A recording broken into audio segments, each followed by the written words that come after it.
Hello, it's Greg from Mystery Honey.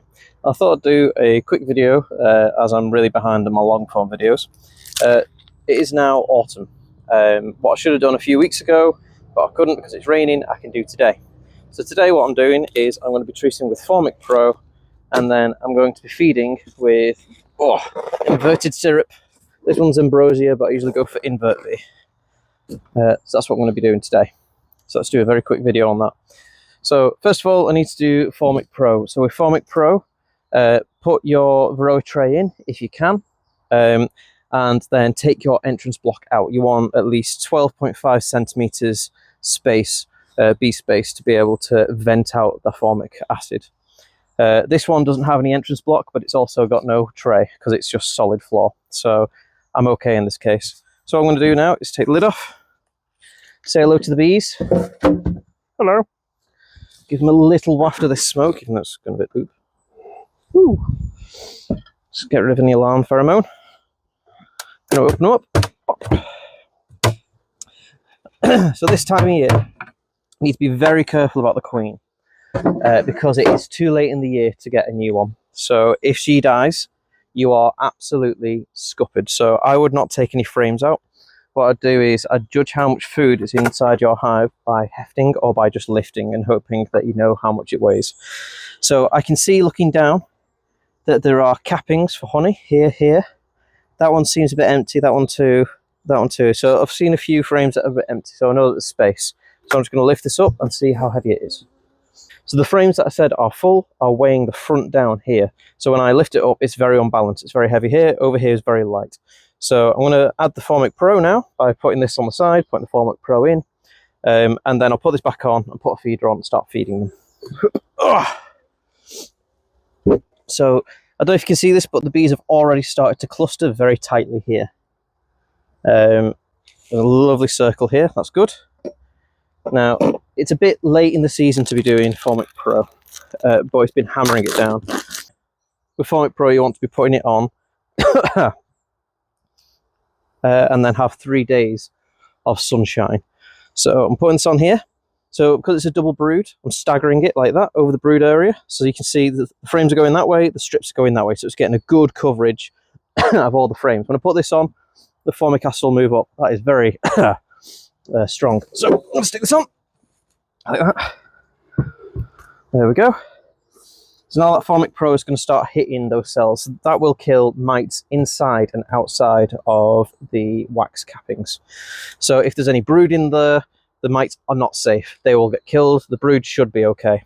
As for the rest of the bees, they're okay as well. Just the mites that get killed with this one. There have been issues in the past with queen death, but I've not had that happen to me yet. This may be a yearly first where I lose all my hives because of the Formic Pro, but we'll find out. I've not had that issue yet. Right, I'm going to put this on, and I'm going to put the feeder on top. So this is the type of feeder I like to use. It fits really well inside the Abello hive roof that you get. Has a little cup, as you can see, there's a little hole. The bees make their way through that hole there, come down these edges here, sup up the syrup, and then make their way back inside. The only issue I have with this is that this isn't really textured enough, and sometimes you get quite a bit of bee death from drowning. So what I do to prevent that is I put a bit of fabric. What that does is it wicks up the syrup. So I'll show you. So just put it in nice and loose. It's just acting as a wick.